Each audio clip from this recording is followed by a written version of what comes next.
नमस्कार दोस्तों, MS Hindi academy में आपका हार्दिक स्वागत है। आशा करता हूँ आप सभी लोग अपने घरों में स्वस्थ होंगे।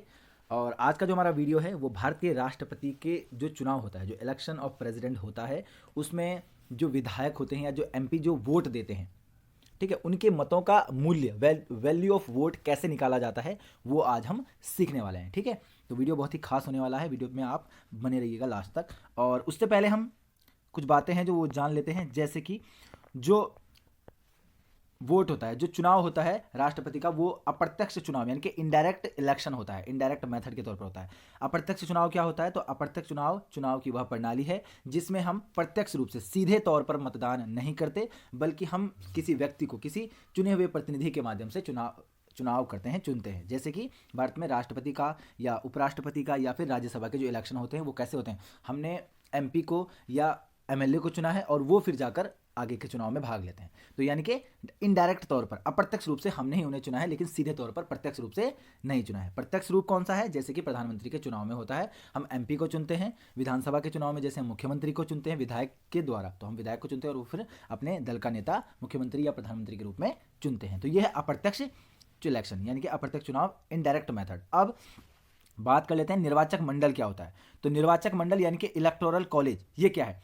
तो ये ग्रुप है उन लोगों का जो राष्ट्रपति के चुनाव में भाग लेते हैं, यानी कि वे सभी लोग जो राष्ट्रपति के चुनाव में वोट देते हैं। ठीक है, आम नागरिक इसमें वोट नहीं देते। जितने भी प्रतिनिधि हैं हमारे, चाहे MLA हो या MP हो, निर्वाचित प्रतिनिधि, वो सब इसमें भाग लेते हैं। तो उन्हीं सब को मिलकर कौन बनता है? हमारा निर्वाचक मंडल यानी कि इलेक्टोरल कॉलेज बनता है। ठीक है, तो ये रही बात इलेक्टोरल कॉलेज की। अब थोड़ा सा देख लेते हैं डेटा के बारे में। भारत की अगर हम बात करें तो कुल जितने भी हमारे देश के कुल MLA हैं, तो इसमें कुल MLA सभी राज्यों के जो विधानसभा हैं उनके निर्वाचित प्रतिनिधि आ जाते हैं। और साथ ही साथ आपको ये ध्यान रखना है कि दिल्ली, जो कि जिसमें विधानसभा पाई जाती है, और पुदुचेरी, ये केंद्र शासित प्रदेश है लेकिन इनमें भी विधानसभा पाई जाती है, तो इनके जितने भी निर्वाचित प्रतिनिधि होंगे वो भी इसमें ऐड हो जाएंगे। तो टोटल अगर हम बात करें तो 4120 ये टोटल MLA हैं भारत में। ठीक है, टोटल MLA हैं 4120, तो ये आपको ध्यान रखना है। ठीक है, अब बात कर लेते हैं हम कि कैसे आप निकालते हैं वोट की वैल्यू कैसे निकालते हैं? Value of the vote of MLA यानी कि जो विधायक होते हैं, जो मेंबर ऑफ लेजिस्लेटिव असेंबली हैं, उनके वोट की वैल्यू निकालने का क्या तरीका है, क्या फॉर्मूला है? तो उसके लिए एक फॉर्मूला होता है, total population of state upon में टोटल MLA ऑफ स्टेट, और उसको डिवाइड कर देते हैं 1000 से। ठीक है, सीधे तौर पर सरल शब्दों में अगर इसको हम समझे तो एक राज्य की कुल जनसंख्या। अब देखिए, जनसंख्या में आपको एक बात ध्यान रखनी है कि ये जो जनसंख्या होगी ये 1971 के आधार पर होगी। ठीक है, वर्तमान समय की जनसंख्या को हम नहीं लेंगे, हम 1971 की जनसंख्या को आधार मानेंगे, क्योंकि यही संविधान में लिखा गया है। और साथ साथ ये भी लिखा गया है कि 2026 के बाद जो भी जनगणना होगी, यानी कि 2031 में जनगणना होगी, उसके जब परिणाम आ जाएंगे, आंकड़े जब पब्लिश हो जाएंगे, तब 2021 की जनगणना के आधार पर ये जो डेटा है ये कैलकुलेट किया जाएगा। उससे पहले 1971 की जनसंख्या के आधार पर ये होगा। तो ये रही पहली बात कि कुल जनसंख्या राज्य की, जिस भी राज्य की हम बात कर रहे हैं, जिस भी राज्य के एक MLA की वोट की वैल्यू हम निकाल रहे हैं, और साथ साथ टोटल MLA ऑफ स्टेट, उस राज्य में टोटल MLA कितने हैं, इसको हम भाग कर देते हैं 1000 से। ठीक है, तो अब देख लेते हैं ये कैसे होता है। ठीक है, इसको थोड़ा समझ लेते हैं एग्जाम्पल के तौर पर, इसको अब हम समझ कर देखते हैं। मान लिया किसी राज्य की जो जनसंख्या है, मान लिया हमने 1 लाख किसी राज्य की जनसंख्या है, और उस राज्य में 10 जो है वो निर्वाचित प्रतिनिधि हैं। तो ये हमारा हो जाएगा। ठीक है, और इसको हमने फिर भाग दे देना है 1000 से, यानी कि इसको हमने 1000 से भाग भी देना है। तो उसकी जो वैल्यू है वो कितनी आई? वैल्यू आ गई 10। तो ये क्या है? ये एक विधायक यानी कि एक MLA के वोट की वैल्यू आ गई। मैंने एग्जांपल के तौर पर आपको बिल्कुल छोटा छोटा बताया है कि आप कैसे एक MLA के वोट की वैल्यू निकालेंगे। तो 10 जो है एक MLA के वोट की वैल्यू आ गई। ठीक है, अब कुल कितने प्रतिनिधि थे? तो कुल थे 10 एक की है, और टोटल जो थे वो 10 थे, यानी कि 10 की गुणा 10 में करेंगे तो 100, यानी कि उस राज्य के सभी जो विधायक हैं उनके वोट की वैल्यू कितनी आ गई? 100 आ गई। ठीक है, 100 उसके टोटल वोट की वैल्यू। ऐसे भारत के प्रत्येक राज्य में अलग अलग विधायक हैं, तो इसलिए जो वोट की वैल्यू होगी प्रत्येक विधायक की, क्योंकि जनसंख्या भी अलग होती है हर राज्य की। उत्तर प्रदेश की जनसंख्या की अगर हम बात करें और उसकी तुलना अगर हम सिक्किम की जनसंख्या से करें तो बहुत ज़्यादा डिफरेंस आता है। तो यानी कि वोट की जो वैल्यू होगी विधायक की उत्तर प्रदेश और सिक्किम के, उसमें भी बहुत बड़ा अंतर देखने को मिलेगा। उत्तर प्रदेश की अगर हम बात करें तो करीबन 208 तक उसके एक विधायक के वोट की वैल्यू रहती है।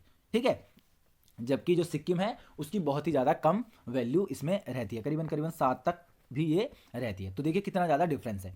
तो हर राज्य की एक एक MLA की जो वोट की वैल्यू होती है वो अलग होती है। अब देखिए मान ले उत्तर प्रदेश की हम बात करें तो वहाँ पर एक की 208 है, इसकी हम गुणा करेंगे 403 से। क्यों?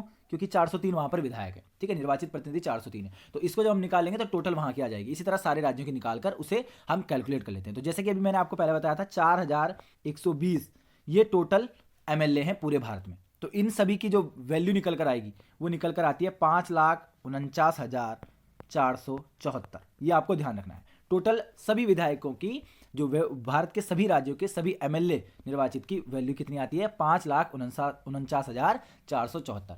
तो ये आपको ध्यान रखना है। अब हम चलते हैं अगले प्रोसेस की तरफ। अगला जो हमारा स्टेप होगा, हमने एमएलए यानी कि विधायक की वोट की वैल्यू निकाल ली है। अब हमें निकालनी है एमपी यानी कि मेंबर ऑफ पार्लियामेंट, जिन्हें हम सांसद कहते हैं, राज्यसभा के भी और लोकसभा के भी, ठीक है, निर्वाचित, मनोनीत या फिर नॉमिनेट नहीं। तो उनके लिए क्या सूत्र है, उनके लिए भी एक सिंपल सा छोटा सा फॉर्मूला क्या है, total value of the votes of all MLA of the state. अभी जो हमने ऊपर कैलकुलेट किया सभी राज्य के विधायकों के मतों का जो मूल्य आया हमारा कितना था, वो 5 लाख, वो था 5,49,000, 5,49,474। वो जो निकल कर आया है उसको अपॉन में total number of elected MP. अब हम देख लेते हैं total number of elected MP, यानी कि संसद में total number of elected MP होते कितने हैं। तो इसको देखने के लिए हम देख लेते हैं वो कितने होते हैं। देखिए आपको पता है 233 तो हम राज्यसभा में चुनते हैं, ठीक है, और 543 चुनते हैं हम लोकसभा में। तो 233 प्लस 543 कितने हो गए 776, यानी कि टोटल एमपी कितने हो गए 776। तो जो 5,49,474 है उसको आप डिवाइड करेंगे जो टोटल वैल्यू होगी एमपीज की। लेकिन ये क्या है, ये एक की वैल्यू है, यानी कि एक एमपी की, ये हमारे टोटल एमपी है कितने 776। अब इसको आप क्या करेंगे, ये हमारे टोटल एमपी है 776 और सूत्र मैंने आपको बताया अभी, क्या है सूत्र, total value of the votes of all MLA. तो वो 5,49,474 को आप भाग दे देंगे 776 से, और जब आप इसको भाग देंगे तो क्या निकल कर आएगा, देखिए तो आपका निकल कर जो आएगा आप भाग करके देख सकते हैं 708.085 निकल कर आएगा। और पॉइंट के बाद 3 संख्या जो हैं उन्हें लेते हैं हम, और इनमें से अगर ये 500 से ज़्यादा है तो अगला नंबर यानी कि 709 लेते, और ये 500 से कम है 85-500 से कम है तो हम क्या लेंगे, हम इसको अप्रोक्स में जो है राउंड फिगर में 708 ले लेते हैं। 708 ये हो गया एक सांसद का मूल्य, एक सांसद के मत का मूल्य। अब आपको इसे गुणा करना होगा जितने टोटल सांसद होते हैं। तो भारत में टोटल जो सांसद होते हैं वो 776 हैं, ठीक है, टोटल सांसद कितने हैं 776। तो 708 को अगर आप 776 से गुणा कर देंगे तो आपका जो निकल कर आएगा वो होगा 5,49,408। तो अब आपके पास जितने भी हमारे सांसद होते हैं यानी कि एमपी जो हैं उनके वोट की वैल्यू आपके पास निकल कर आ चुकी है, और विधायकों की भी हम पहले ही निकाल चुके हैं। तो ठीक है, तो इन दोनों को अब आप जोड़ लीजिए। जब आप इन दोनों को जोड़ लेते हैं तो आपके पास जो कुल वैल्यू निकल कर आती है वो करीबन होती है 10,98,882। ठीक है, कितना होता है 10,98,882। ये आपके पास विधायक प्लस में आपके सांसद, ये टोटल वैल्यू जो है वोट की, यानी कि इतने वोट का मूल्य राष्ट्रपति के चुनाव में प्रयोग किया जाएगा। अब हम समझ लेते हैं कितने इलेक्टोरल कोटा क्या होता है। इलेक्टोरल कोटा क्या होता है, पहले आप इसको समझ लीजिए। इलेक्टोरल कोटा होता क्या है। इलेक्टोरल कोटा मतों की वह संख्या है जो किसी उम्मीदवार को जीतने के लिए चाहिए होते हैं। मान लिया राष्ट्रपति के चुनाव हो रहे हैं तो राष्ट्रपति को जितने वोट जीतने के लिए चाहिए होते हैं वही इलेक्टोरल कोटा होता है। और इलेक्टोरल कोटा को कैसे निकालते हैं, तो total number of valid votes pooled, यानी कि कितने टोटल वोट डाले जा सकते हैं। जैसे कि आप जानते हैं जो टोटल वोट डाले जा सकते हैं राष्ट्रपति के चुनाव में वो कितने हो सकते हैं, वो हो सकते हैं आपके 10,98,882, क्योंकि यही था। इसके अपॉन में आप क्या लेंगे, नंबर ऑफ वैकेंसी कितने हैं, राष्ट्रपति हम एक ही चुनते हैं तो यानी कि एक वैकेंसी प्लस इसमें आपको 1 करना है, तो ये कितना हो जाएगा इक्वल टू 2 हो जाएगा। और इसको आपने डिवाइड कर देना है इससे, तो जब आप इसको इससे डिवाइड कर देंगे तो ये कितना है 10,98,000, तो करीबन 5.5 लाख के आसपास ही आ जाएगा। और इसमें फिर आपको 1 जोड़ देना है, तो ये जो जोड़ कर आएगा ये वो संख्या होगी जो किसी राष्ट्रपति को जीतने के लिए इतने मत, इतना परसेंटेज वोटों का मिलना ही चाहिए, तभी वह जीता हुआ कहलाएगा, तभी वो विनर घोषित किया जाएगा। ठीक है, कभी कभी ऐसा होता है कि एक बार की जो वोटिंग काउंटिंग होती है उसमें जीतते नहीं है तो फिर सेकंड राउंड की काउंटिंग होती है, और वो जो सिस्टम है वो होता है सिंगल ट्रांसफरेबल वोट मेथड के थ्रू। तो वो एक अलग प्रक्रिया है, उसको हम किसी और दिन समझेंगे। अगर आपको उसको भी समझना है तो आप कमेंट बॉक्स में मुझे बता सकते हैं। वीडियो आपको कैसा लगा, वीडियो के बारे में सजेशन हमें जरूर दीजिएगा, और इसी तरह की और वीडियोस देखने के लिए हमारे चैनल को सब्सक्राइब कीजिएगा। धन्यवाद।